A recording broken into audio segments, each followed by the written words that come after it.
DTV news కి స్వాగతం. నాపై తప్పుడు ఆరోపణలు చేస్తే సహించేది లేదు. బడంగ్పేట మాజీ సర్పంచ్ నడికుడి యాదగిరి.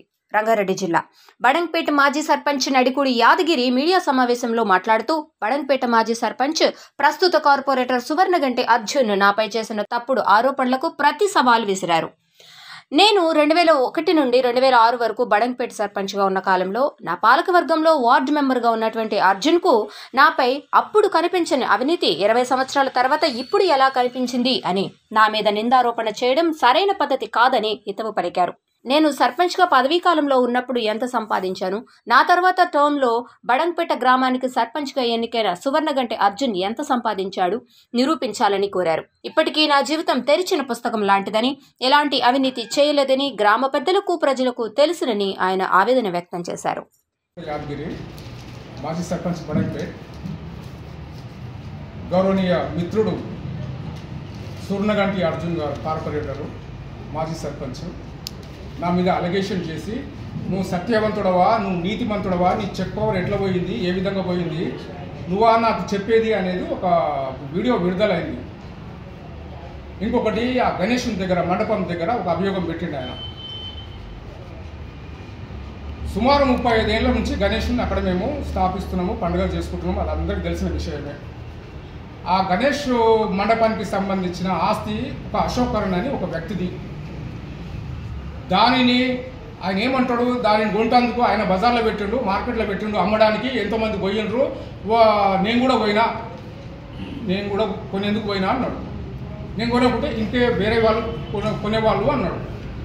నువ్వు ఒక 20 ఏళ్ళ లీడరు, వివిధ హోదాల ప్రజా జీవితంలో ఉన్న వ్యక్తివి, కోట్లు సంపాదించు, మేమెందుకు కోరుస్తాము, ఇంకా పైకెళ్ళు, ఇంకా కోట్లు సంపాదించు, గౌరవంగా ఉండు, ఒక ఎమ్మెల్యేకు పోటీ చేయి, మేము కోరుకుంటాము, మాకేం ఈర్ష్య లేదు, అసూయ లేదు నీ మీద. ఎందుకుంటుంది? మాకెందుకుంటుంది నీకు ఓర్వలేనితనం ఉంటే? కానీ నువ్వు 20 ఏళ్ళ లీడరు, అన్నీ అనుభవించినోడు, అన్ని పదవులు అనుభవించినోడు, ఎవడో కొనడానికి వచ్చాడు కదా అనుకొని నీ అంతా నువ్వే ముందు పోయి ఆ దేవాలయం ప్రాపర్టీని కొనడము ఎంతవరకు సమంజసము? చాలా ఆస్తులు ఉన్నాయి బయట, కొను, పరిగెట్టు, ఎంత పరిగెడతావో, డబ్బులు నీకు ఎంత కొంటూ ఇంకా పైకెత్తు, మేము సంతోషిస్తాం. కానీ గ్రామానికి సంబంధించిన ఈ దేవాలయాన్ని కొనడము నీకు ఎంతవరకు సమంజసము? కొనవు, అయిపోయింది. ఒక వ్యాపారస్తునిగా ఎంటర్ అయినావు, తీసుకున్నావు, ఓకే, నో ప్రాబ్లం. వేరే వాళ్ళే వచ్చారనుకో, నీ వర్షం వేరే వాళ్ళే వచ్చారనుకో, నువ్వు కొన్నావు. కొన్నాక దాని మీద వినాయకుడిని నిలబెట్టాలి. నెక్స్ట్ దగ్గరకు వచ్చింది, 2 దఫాలుగా చర్చలు అయినాయి. కాశీబుగ్గ వెంకటేశ్వర స్వామి దేవాలయం దగ్గర చర్చలు అయినాయి, 2 సార్లు ఎక్కడైనాయి. 3వ సారి నేనే పిలిచిన. నేను దానికి గౌరవ అధ్యక్షుడిని, గణేష్ ఏమంటారు, నా ఆధ్వర్యంలో నేనే అందరిని పిలిచిన, ఏదైనా ఒక పరిష్కారం చేసుకుందామని. 1,70 లక్షలకు పరిష్కారం అయింది. మాట్లాడినాము, తర్జనలు అన్నీ మాట్లాడినాం. 1,70 లక్షలు నాకు ఇచ్చేస్తే ఈ ప్లాట్ను గణేష్ ఉత్సవ సమితికి ఇస్తాను. అయిపోయింది, ఆడికెళ్ళి వెళ్ళిపోయినాం. మా దగ్గర 40 లక్షల రూపాయల క్యాష్ ఉన్నది. మిగతా డబ్బులు ఎట్లా అని అంటే, చందాలు చేద్దాం, ఊరు తిరుగుదాం, చందాలు చేసుకొచ్చి ఆయన డబ్బులు ఇద్దాం. ఇది ఆ రోజు డిస్కస్ చేసినాం. దాని తర్వాత అందులో మేయర్ గారు భర్త వచ్చిండు, డిప్యూటీ మేయర్ గారు ఇబ్రాహిం శేఖర్ గారు వచ్చిండ్రు, మిగతా గ్రామ పెద్దలు ఉన్నారు, అందరు ఉన్నారు. అందరి సమక్షంలో ఇది డిస్కషన్ అయింది. 1,70 లక్షలు ఇస్తాను, మేము ఒప్పుకున్నది వాస్తవమే, మేము ఇవ్వాల్సింది కూడా నీకు అన్నాము. అరే శిశుమందిరి కడతాందుకు 2 రోజులు తిరిగినాము, 2 రోజులు తిరిగినాము. ఇదే సంజయ్ రెడ్డి, నేను, మిగతా మెంబర్లు తిరిగినాము, 2 రోజులు తిరిగినాము. 70 లక్షలు వసూలు చేసినాము. ₹1 కోటి బిల్డింగ్ కట్టినాం మీద. ఈ వినాయకుడు కూడా వచ్చింది, దాని తర్వాత వచ్చింది సర్వే నెంబర్ 2 వచ్చి పత్రికా విలేకరులకు ప్లాట్లు ఇస్తామని చెప్పేసి అక్కడ నీకు కేటాయించిన సంగతి మాకేమైనా తెలుసా? అది మీరే మాట్లాడుకున్నారు. మేయరు, డిప్యూటీ మేయరు, మీ కార్పొరేటర్లో మాట్లాడుకున్నారు.